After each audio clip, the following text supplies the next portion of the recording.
Hello, my name is Cinthia Sanabria. I am a student at Chattahoochee Technical College. This course is Early Childhood Education 2320 Program Management, and today's date is July 25th, 2020. Today I will be discussing the topic of working with families. I will review the stages of development, discuss the importance of family involvement within the classroom and center, identify appropriate ways to involve families, as well as discuss formal and informal ways of communication. I will first start off by talking about the developmental stages.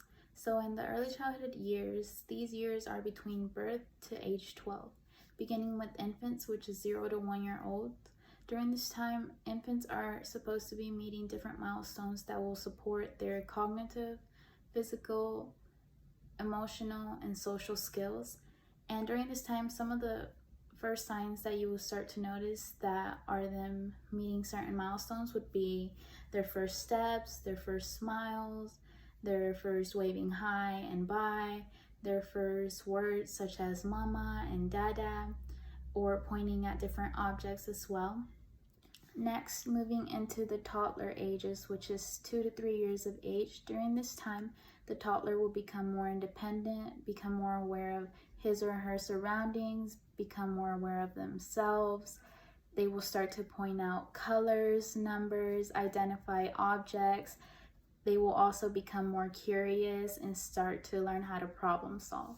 Now we have the preschool and pre-K ages, which are 3 to 5 years of age. During this age range, the children will become more independent. They will start to show more affection. They will start naming colors, be able to count to 100, start learning the alphabet. They will start learning how to read, how to pronounce words. They will become more aware of their surroundings. They will create daily routines. During the middle childhood ages, which are ages 6 to 12 years of age, the child will become more independent. This means that the child will begin to do things such as putting their clothes on by themselves, putting their shoes on by themselves, tying their shoes. They will begin to start to read at a higher level. They will start learning more difficult tasks. They will also start to develop their social, emotional, cognitive skills a lot more quickly, and they will start to create more relationships within their peers as well as in general with adults, and they will be able to socialize more and keep those relationships. Now moving into the importance of family involvement within the child care center, it is very important that parents not only are just dropping their child off at the center. I know that sometimes it's very hard to make time and you get so wrapped into the routine of just dropping the child off and going about your day and then picking them up and then taking them home. But we have to realize that these children are at the center for a very large amount of hours throughout the day, and they are building relationships, they are learning new things, they're doing all these things to help their developmental stages and to help them meet the milestones that they need to meet. And it's important for the parents to be aware of these things and be more involved. According to the Early Childhood Educational Blog 2019, parent involvement helps extend teaching outside of the classroom and helps create a more positive experience for the child, not only inside your classroom, but at home as well. In order to receive the best quality at your child care center for your child, it's important for the center to include in their mission statement the importance of family involvement, as well as creating different methods for the families to be involved.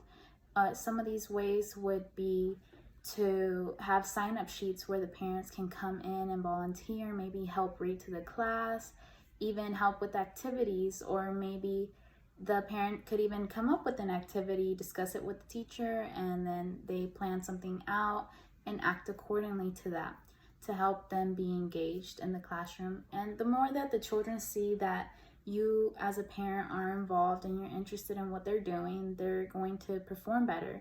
They're going to build better relationships with you, the teacher, and at home.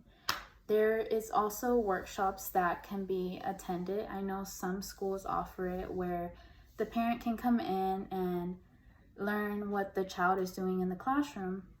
So that way you can go home and not only is your child having an educational experience in your classroom with the teacher, but when you're going home, you're also aware of some of the things that you can do, some activities you can even do at home. So it's just overall trying to become better as a parent and educator to help the student have the best learning experience that they can have.